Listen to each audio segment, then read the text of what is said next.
For over 200 years, the world has been set on fire by a revolutionary message. The message is that every individual human being is divine, that all of us, despite the constraints and humiliations that surround us, can share in a greater life, and share even in the attributes that we ascribe to God. Nevertheless, the ordinary experience of human beings remains an experience of belittlement.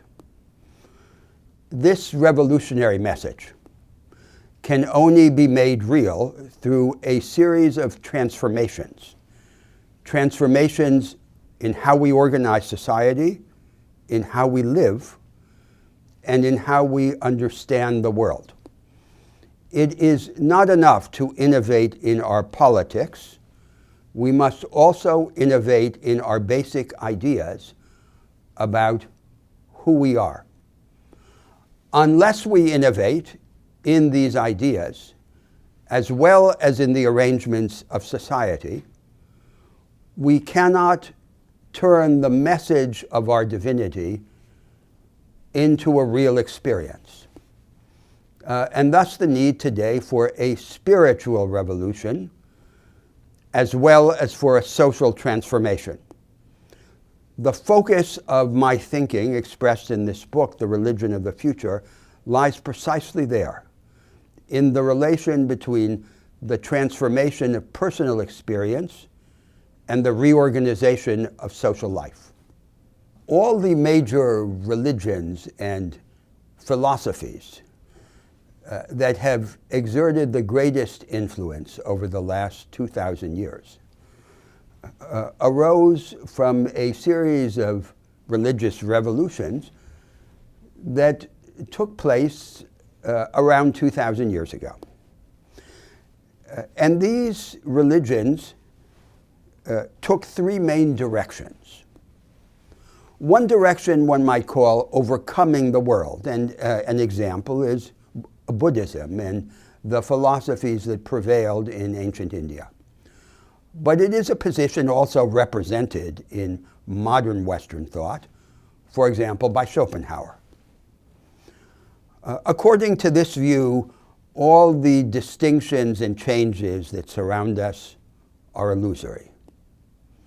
Our task, if we are to escape from suffering, is to communicate with the hidden and unified being, and to escape this nightmare of the apparent world. A second orientation one might call the humanization of the world. And it teaches us that in a meaningless world, we can create meaning. We can open a clearing space, a social order that bears the imprint of our humanity.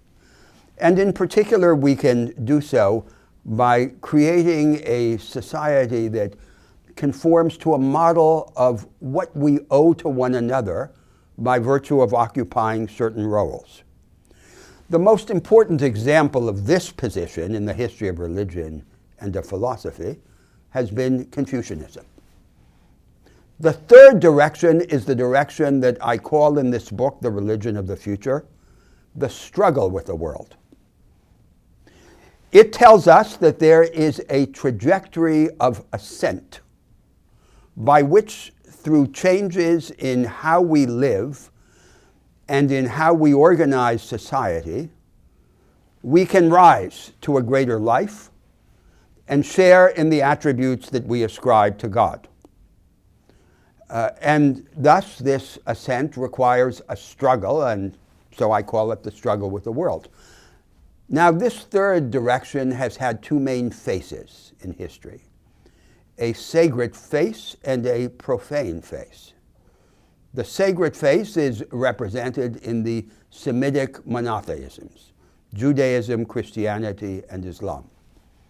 And the profane face in the political projects of liberalism, socialism, and democracy, and in the project of personal liberation that has been represented by Romanticism, both the original Romantic movement and the worldwide popular Romantic culture.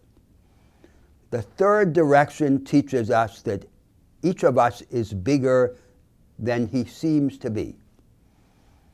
That each of us is called to share in the greater life and to participate in this divinity that we sometimes treat as a separate entity that created the world and that intervenes in history. It is this third direction that has exerted the greatest influence on humanity over the last couple of centuries, in forming a series of revolutionary projects in politics and in culture that have set the whole world on fire. But all of these religions, in each of these three directions that I have just described, despite their immense differences, share certain common characteristics. One of these characteristics is that they have represented, as it were, a kind of two-sided ticket. One side of the ticket is a license to escape the world. A second side of the ticket is an invitation to change the world. And this ambivalence has never been fully resolved. Another common characteristic of these religions is that each of them in some way denies or seeks to compensate for the incorrigible flaws in the human condition. Our mortality, our groundlessness, and our insatiability. Despite the fecundity of our experience, despite this fundamental aspect of our humanity, which is that there is always more in us than there is in all of the social and conceptual worlds that we build and inhabit, we are all doomed to die. We cannot look into the beginning and end of time or understand the framework of our existence. Our presuppositions never reach rock bottom. The bottom is bottomless. Thus our groundlessness. And all of us, human beings, demand the unlimited from the limited and project this demand for the unlimited onto particular inappropriate objects, thus our insatiability. All of these religions have attempted to say that there is a solution, an antidote, that we in fact will not die, or at least that there is some compensation for these enigmas and terrors of our existence. An entirely different moment in the history of religion would begin if we accepted these realities for what they are and no longer attempted to deny them.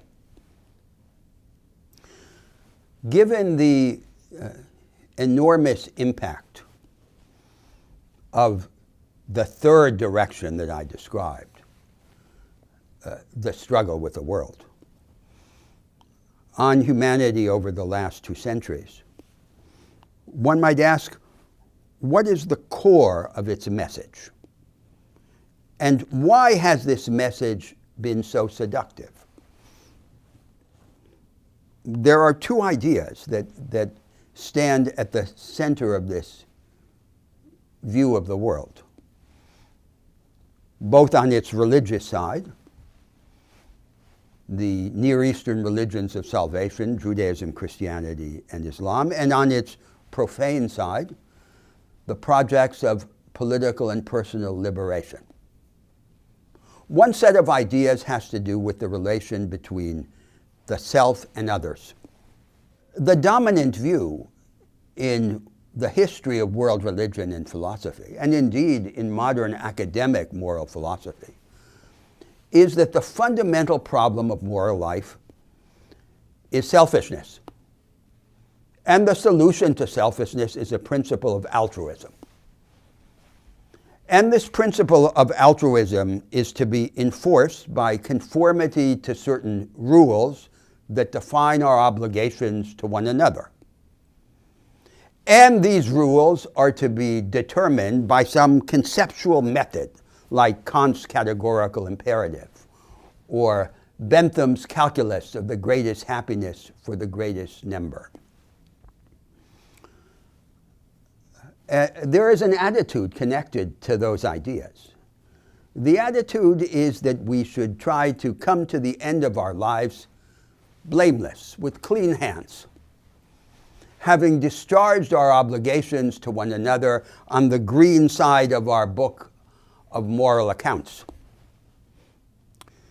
But that is not the view that stands at the core of the moral beliefs of this third tradition. There, the view is that the basic problem of our moral experience is not selfishness, but rather a contradiction in the conditions of personality and in our relations to other people. We need the others.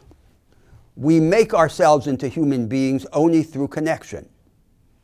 But every connection is a threat.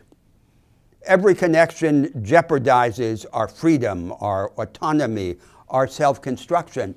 And thus, all of our relations to the others are shadowed by an inescapable ambivalence. Sartre says, the others are hell, describing aphoristically this one side of this ambivalence. So what is then the solution that lies at the center of this idea? The solution is radical love in the circle of intimacy, and then some form of cooperation, of free and equal cooperation outside the circle of intimacy. But this practical solution, if one can call it that, depends on an imaginative capability, the capacity to imagine the others, to imagine their otherness. And that is then the teaching, the real teaching, that lies at the center of this tradition. For the ancients and for most of the world religions and philosophies, the highest ideal was the ideal of an impersonal and detached benevolence from on high, from a distance, implying no risk on the part of the altruist, of the benevolent person. But here now comes a different conception, that this impersonal altruism, this gift of benevolence from on high, is in fact not the center of our moral experience, that the highest form of moral experience is reconciliation with the other on the basis of equality and at the price of a heightened vulnerability.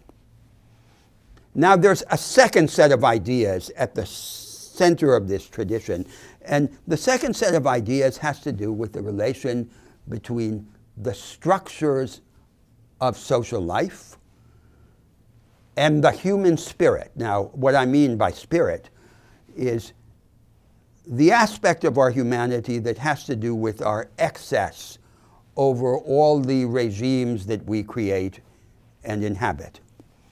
Now, there are two distortions that have had a long career in the history of religious and philosophical thinking. One distortion might be called the Hegelian heresy. It's the idea that there is a definitive structure towards which history is evolving and which will be the final home of the human spirit. And the other heresy one might call the Sartrean heresy or the Romantic heresy or the existentialist heresy, and it was prefigured by the mystics within Judaism, Christianity, and Islam. According to this heresy, every structure is death to the spirit. So, the routines of marriage, by contrast to romantic love, or the bureaucratic apparatus of the state in opposition to the crowd in the streets. We can't get rid of the structures definitively, but we can momentarily rebel against them. And these interludes of rebellion are then the time when we become most fully human. So it is a kind of despair It is a failure of our hope of changing the relation of structure to spirit. Now, these two sets of ideas about the self and others and spirit and structure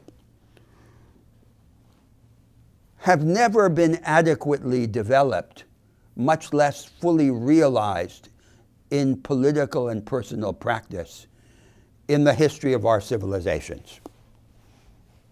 Both the political doctrines and the religious traditions have lived in compromise with the existing forms of social organization and with ethical attitudes that contradict their impulse. That is another reason for spiritual revolution now. If we were to take these ideas seriously, if we were to push them to the hilt, if we were to ask how we should live under the light of these ideas, we would come to a completely different conception of our situation in the world and of the way to organize society. We have, in fact, in the history of our culture, in the history of the culture that has been shaped by this third tradition, the tradition of the struggle with the world, only two completely developed images of how to live. One is the image of the sacrificial altruist who devotes himself to the others without experiencing any intimate risk or jeopardy. And the other is the image of the romantic adventurer who experience life as a perpetual trial in the effort to deepen and affirm his subjectivity. Neither of these images is adequate as a conception of how to live. And the absence of an alternative view demonstrates once again the need for religious revolution now. One should begin by understanding the points of departure, the provocations for such a spiritual change. So one provocation is the need no longer to deny the incurable defects in the human condition: our mortality, our groundlessness, and our insatiability. A second provocation is the importance of not confusing our belittlement with these inescapable defects in human life. We are belittled and humiliated, all of us in some way to some degree, but this belittlement has a cure. Unlike our mortality, our groundlessness, and our insatiability. The cure is for us to make ourselves bigger, to ascend to a higher life, and that cure requires a reorientation of the way we live and of the way in which we organize society. And a third provocation to this spiritual change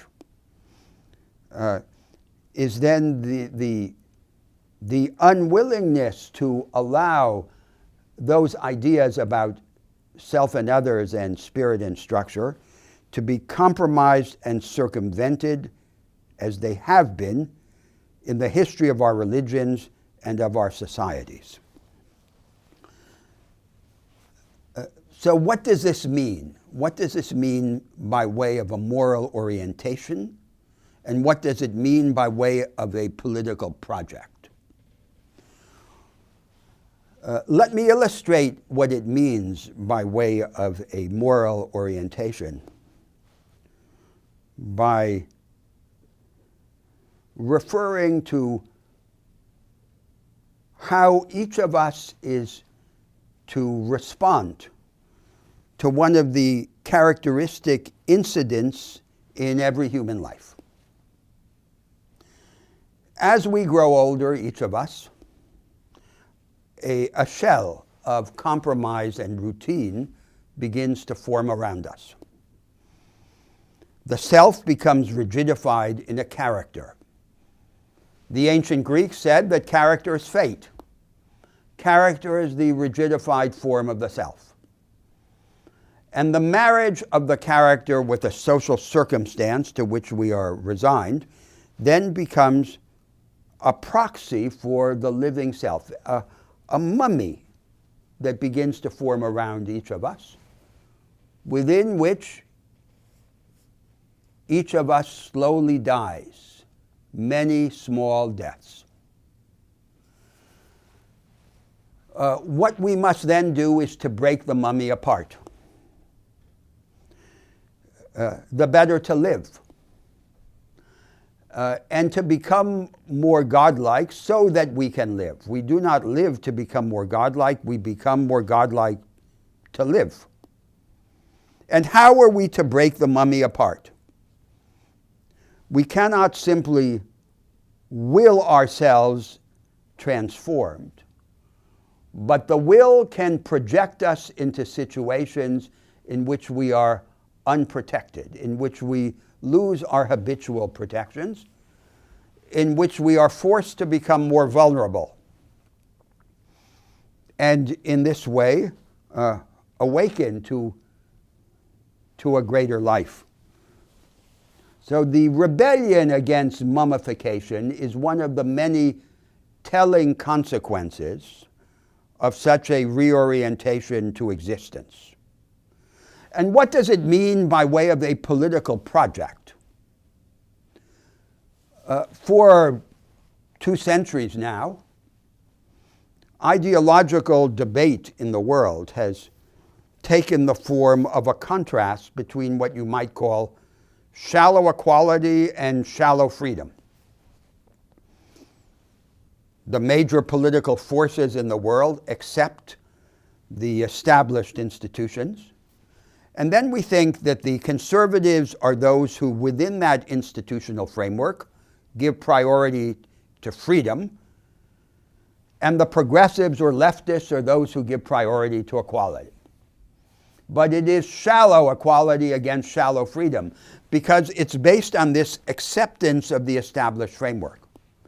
Now, suppose we imagine that we can begin to change this framework, to innovate in the institutions that define the market economy and democratic politics, to democratize the market economy and to deepen democracy.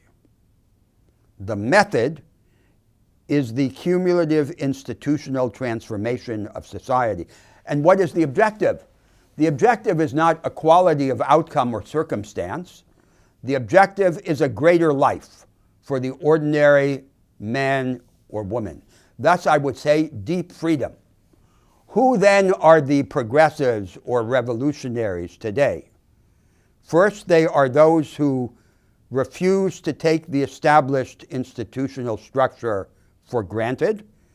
And second, they are those who demand not simply to sugarcoat those structures with some compensatory redistribution, but to bring the mass of ordinary men and women to a greater level of intensity, of capability, and of scope, so that they can live eyes wide awake and share in these attributes of transcendence that we ascribe to the divine. And that then projects us into a world of institutional proposals and institutional changes.